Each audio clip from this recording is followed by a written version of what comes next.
Grupong nanahabon sa mga nakaparadang motorsiklo sa pirang barangay sa siyudad ni Naga, nagpuna namang mambiktima. Mga suspect na hulikam. Yan ang tinutukan live ni Jessica Calinog. Jessica?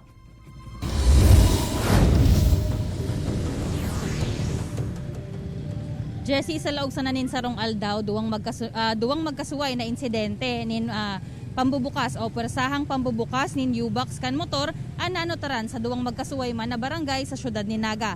An mga ini magkasunod na nangyari mag-umagahon kan aldaw nin Miyerkules. Garo mga tanod na nagpapatrolya ang tulong lalaking ini sa barangay Igualdad, Naga City. Pasado alas 4 na nin aga, naglalakaw-lakaw pa ang mga ini. Sa laog sa nangani nin sarong oras, haros nalibot na ninda ang tulongso na kan barangay. Alagad kada makahiling nin motorsiklong nakaparada sa gilid kan tinampo. Napapapundo ang saro sa mga ini, asin pa simpleng marani. Sa kapwersahang ilalaog ang sa iyang kamot sa U-Box kan motor. Ang sistema ninda may lookout, tulo po sindang iribahan. Si Duwa na inot po, bago bubukas ang kantong mastermind na tong medyo durdakal na siya, mga matured na. Yutan mastermind, dinudukot lang po sa irarom, pero may, may gamit siyang para mabungkal. Pag may nakukuha, lipat ulos. Sigon ki Kapitan Galido, kan mga nakaaging taon, igwa naman in siring na pangyayari sa saindang barangay. Alaga dain nakukuanan in video, asin dain manaladakop ang mga sospek. Pagtubod ninda, bako man residente kan sa indang barangay ang mga imbueltong persona.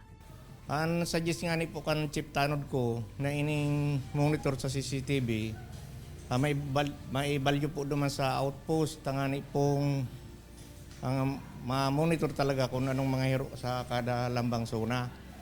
Tayaw po kayo digdi sa opisina sa opisina ko nakabugtak, minsan naman po digding tao. Mientras tanto, ang mga nakaparadang motor sa luwas kan kakanan ng Dachito Agra sa Barangay Concepcion, Pequeña, Naga City, saro-saro man napigbukaan in persahan kanday pa nabibistong lalaki. Kaya plano nindang sa laog na mismo kan tindahan ilaag ang mga motorsiklo tuyong banggi. Sa masunod nga nilalagang ng mga blade na pagkakanin na blade ang kamot ninda. Dahil man lang garo yung digdi na uso. Sigun man ki Police Colonel Nelson Pacalso kan Naga City Police Office, nakaabot na sa indaan mga insidenteng ini. Pigaadala naman kan hepatura na maglaag nin dugang ng mga personahe na mabantay sa saindang mga area of responsibility. Urog nato yung maagahon, tanganing mapugulan ng mautrupa, an arog kaining mga pangyayari.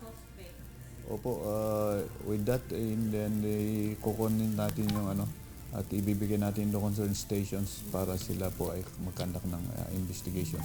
Especially kung andun na yung tao, malamang ma-identify natin yan.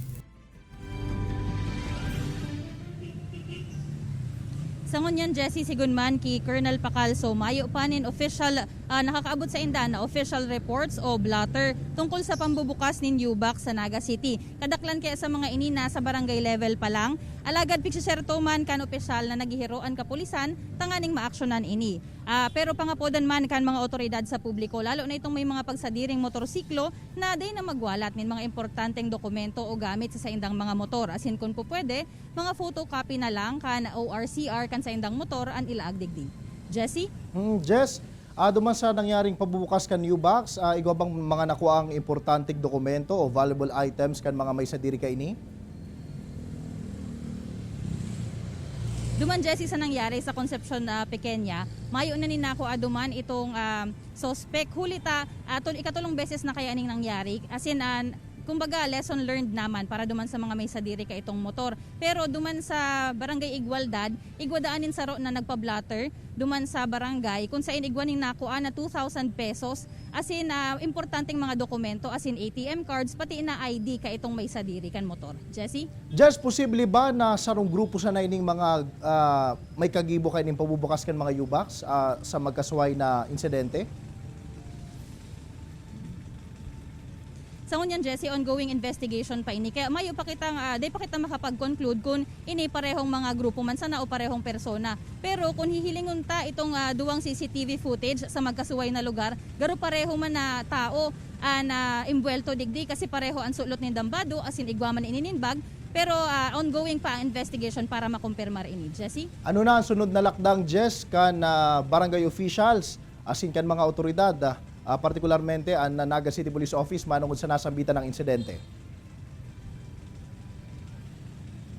Sa ngunyan, Jessie, ang paulit-ulit na pigsasabi kan mga nakaulay tang mga opisyal sa barangay, lalo na kan NCPO, iyuan na padagos nindang visibility. Visibility kan tanod sa mga barangay, as in visibility kang kapulisan sa kabuuan na Naga City. Tanganing kumbaga dakop man ang mga imbueltong persona na ini na nambubukasin mga U-Box, although mayo man sindang nakukuha, pero maray na itong nagpapasiguro. As in nangangapodan sinda sa publiko na maging maingat man. As in day na magwalat ng mga importanteng gamit sa indang mga motor.